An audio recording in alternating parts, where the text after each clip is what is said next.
Ecology, Section 1. A couple of important terms in basic ecology. The first is a population. A population is a member of all of the same species in a region. So, for example, if our region is the classroom, a population would be the population of humans in the classroom, everybody the same species. Genetic diversity within a population is important for surviving through different types of environmental events like storms, that type of thing. A biological community is all of the different species within a same region. So, for example, in our classroom, a population would be us and the geraniums, multiple different species sharing the same space.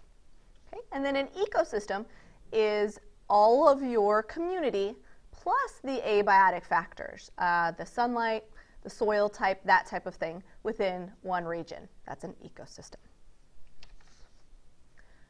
Species interact all the time. Section 2 is species interactions. Intra-specific interaction, the term intra, meaning within species. So intra-specific interactions, two geraniums. The interactions between these two, maybe one's shading the other, etc., intra-species, within the same species. Interspecies interactions are interactions between two species. So me and the geranium, if I'm watering the geranium, interspecific interaction between two different species.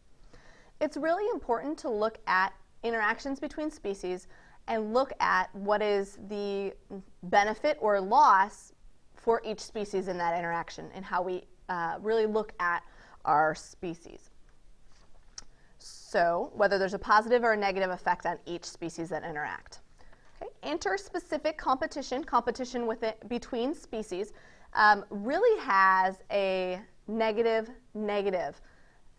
for each species. Why? Because anytime you have competition, there's a winner and a loser, but even the winner of a competition has to expend resources to compete and win. So interspecific competition really is a net negative gain for both species. Interspecific competition can be between two species for food, for light, for resources, for water, that type of thing. A niche is another important ecological term. Niche is the set of physical and biological conditions that a species requires to survive, grow, and reproduce. Okay? Oftentimes, interspecific competition is driven over competition over a limiting factor. And a limiting factor in an environment, food, water, shelter, light for plants, nutrients for plants, that type of thing. Carrying capacity is the number of organisms an area can support based on the limiting factors present. The competitive exclusion principle tells us that two species competing for the same limiting resource in the same way can't coexist. What will happen is one species will get outcompeted via interspecific competition and go extinct. What happens more frequently is you have what's called resource partitioning. And resource partitioning is a way that organisms share resources within an ecosystem. There are three types of specific and different resource partitioning.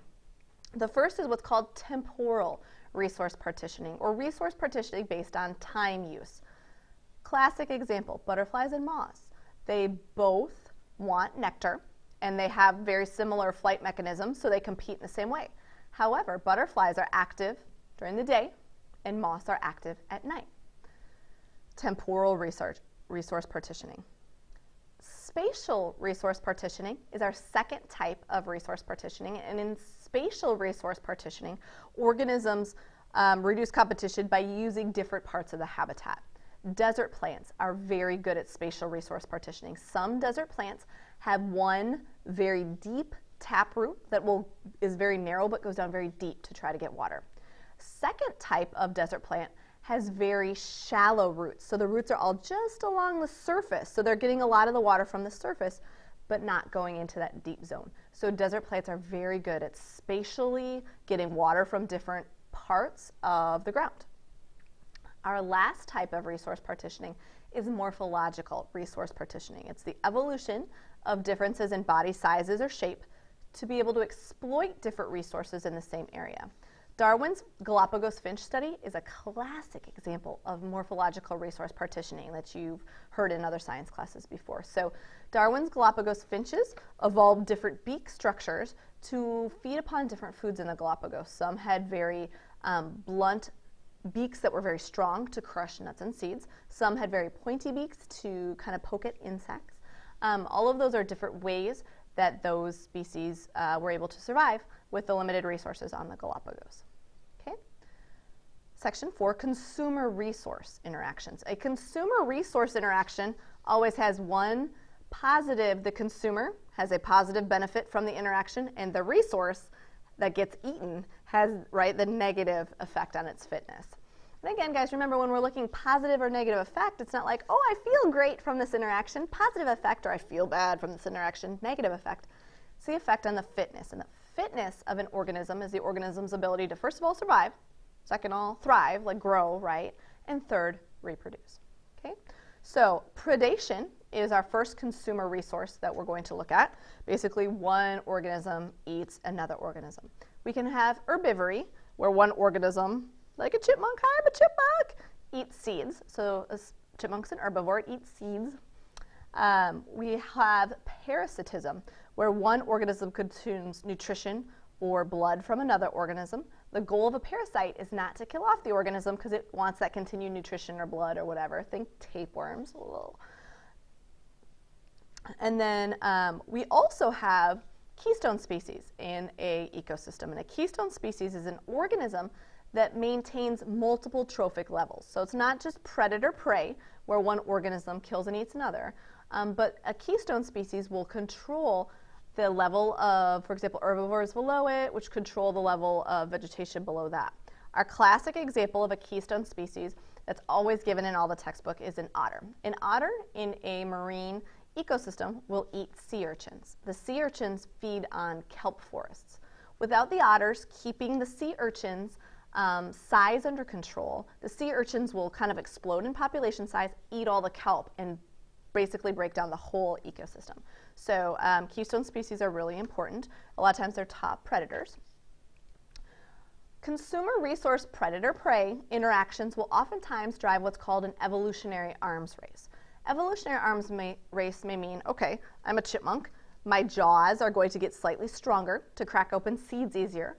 And then the prey, the seeds that survive are the seeds that have slightly stronger coatings or shells that the chipmunks can't grow into. So the chipmunks get stronger jaws, the seeds get stronger shells. There's no winner. There's just kind of a back and forth, an evolutionary arms race. So basically, predators, what can predators evolve in this evolutionary arms race? They can get bigger, they can get faster, they can have stronger jaws or mouth parts to open or pinch or kill things.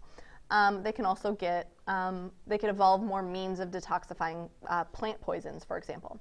Prey, what can they do?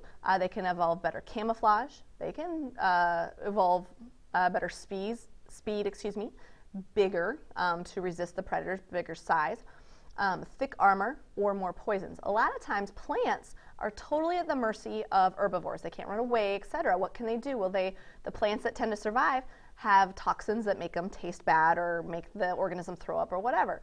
So a lot of times plants only have those plant toxins, although plant toxins can be incredibly effective. Section 5, mutualism. Mutualism is a positive interaction. Both species get a benefit. Flowers and pollinators have a mutualistic relationship. The flowers get pollinated, the pollinators get some nectar, positive relationship. Humans and our digestive system bacteria is also a mutualistic relationship. Our digestive system bacteria will help us digest, be more effective at getting our nutrients from our food, and then of course the bacteria get food, so they get a positive relationship as well. Okay? It's important to remember in a mutualistic relationship that it's not like, yay, everybody's happy and loves each other. Usually, one organism is trying to get as much benefit from the other as it can. There's a lot of times kind of sneakiness in mutualism, like bees, for example, will visit flowers to get nectar, and the flower rubs off on the bee, but oftentimes bees will try to get more nectar, will try to go to the side of the flowers, that type of thing. Section 6, commensalism. You have one species has a positive benefit, and there's no effect on the other. Usually commensalism happens when feeding or reproductive behavior makes food more available to another species.